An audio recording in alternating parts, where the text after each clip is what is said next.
I hear these guys' voices. I mean, I'm not like deeply familiar with the full context of this, but like, are they all slightly doing a post Chet Baker thing? So because when you really think about it, it's a very distinct way of singing. But maybe there's other. Yeah, I mean, you know how it is. Like different eras had different styles. Like early '90s was like, yeah, right. you know. But so much of that directly came from Eddie Vedder. But did it though? I mean, it's like, I think it was more of like a cultural kind of zeitgeist. I think Chris Cornell was like, and like Lane Staley. No, Chris Cornell he was like definitely in the Plant vein. Yeah, I don't know, man. The true originator of the like, I don't even know how to describe it. Is it like vaguely Southern or something? It's the Yarl, right? Isn't that what it's called? The Yarl? Yeah, it's like. I had a friend who used to call those bands Herm bands. Herm?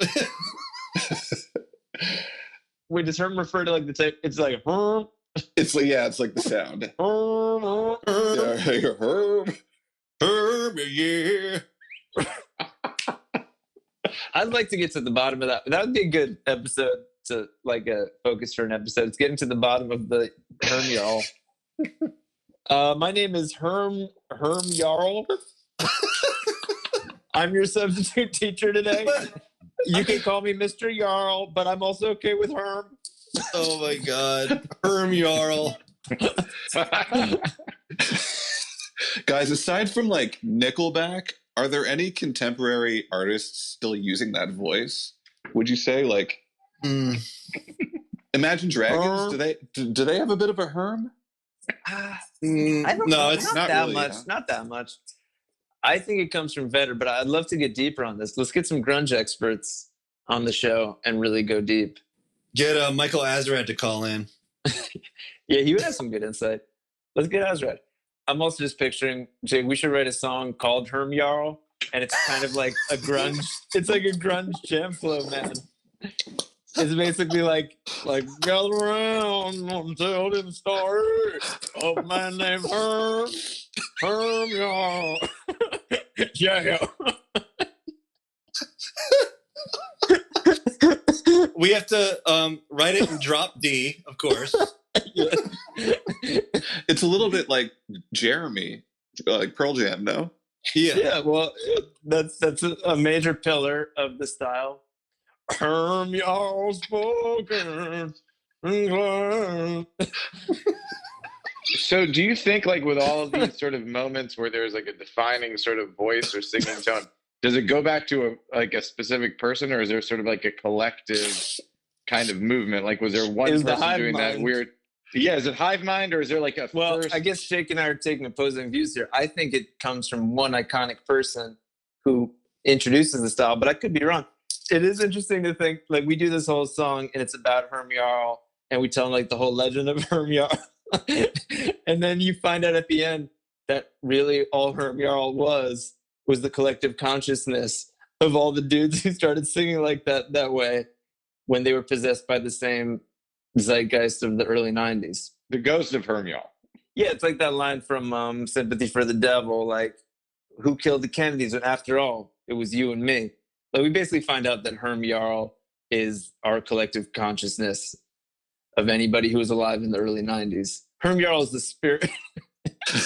Is the spirit of the music. We tell the story of his life, and it's how he dropped down to a San Diego high school, meet a young dude named Eddie Vedder, took him surfing, left him with some ideas. Then he flew to where's Collective Soul from? Like, I want to say like South Carolina, North Carolina. Herm Yarl goes around. He's like Santa Claus going around the country. It's like some Touched by an Angel shit, actually. Wait, Seinfeld, here's a number crunch. What year did Collective Soul start? 1992. Whoa, there you go. Because I think the first Pearl Jam record came out in like the fall of 91, I want to say. Right, and they'd been a band for a few years before that. I think that band took off pretty fast after Vedder joined. But let's say, so it's totally possible that like Collective Soul heard Pearl Jam in the fall of 91 and we're like, let's start a band. And the guy was just like, yeah. Wait,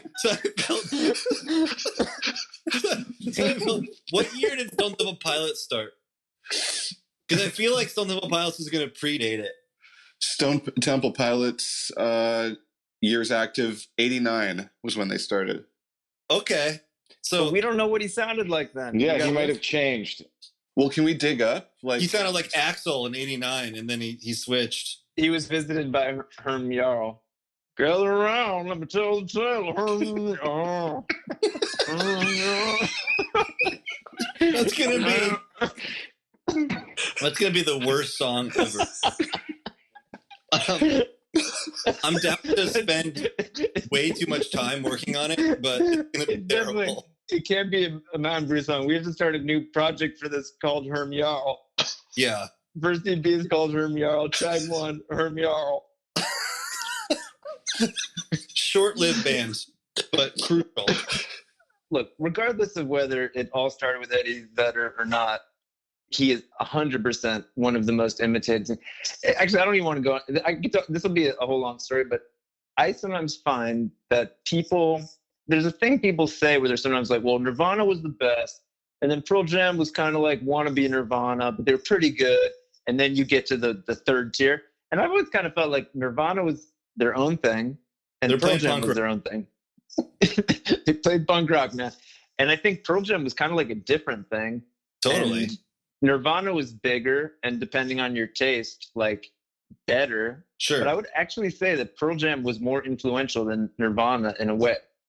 I'm not trying to be provocative here. I'm just saying, like, Interesting. If you're looking just at the Herm Yarl. perhaps, But that's big. No, but you're right. I mean, like, Nirvana's say- like hard to copy. You know yeah. what I mean? Of the bands that were really big later, like who are terrible, like your Creeds and your Nickelbacks, they're definitely taking more from Pearl Jam than Nirvana. In fact, I could picture those guys being like, I really love Pearl Jam 10. To be honest, never totally got the hype around Nirvana. And I kind of, by the time Vitology came out, I was like kind of off the train. Oh, yeah. Even more specifically, because Pearl Jam's had a very long and varied career. It's like that first record Yep. more than anything. Let's get some grunge experts on this, because we got a lot of research to do to really make sure we earn the full 14 minutes of Herm Yarl. I guess also Hootie. I'm kind of doing a Hootie voice. Darius Rucker, actually. Yeah. He's very post-Vedder. I bet he was up and running before Pearl Jam. I bet that guy Darius Rucker was like singing in that style before he heard Vedder. I really think it's like a zeitgeist thing, man. Hootie and the Blowfish was formed in 86. Ooh. Yeah, son. Yes, sure, but that big album came out in 94, right? Yeah. Yeah. So before 91, Darius Rucker sang like Michael Stipe. It's possible. No matter what, Eddie Vedder is a hugely influential vocalist, and obviously Pearl Jam's a very influential band.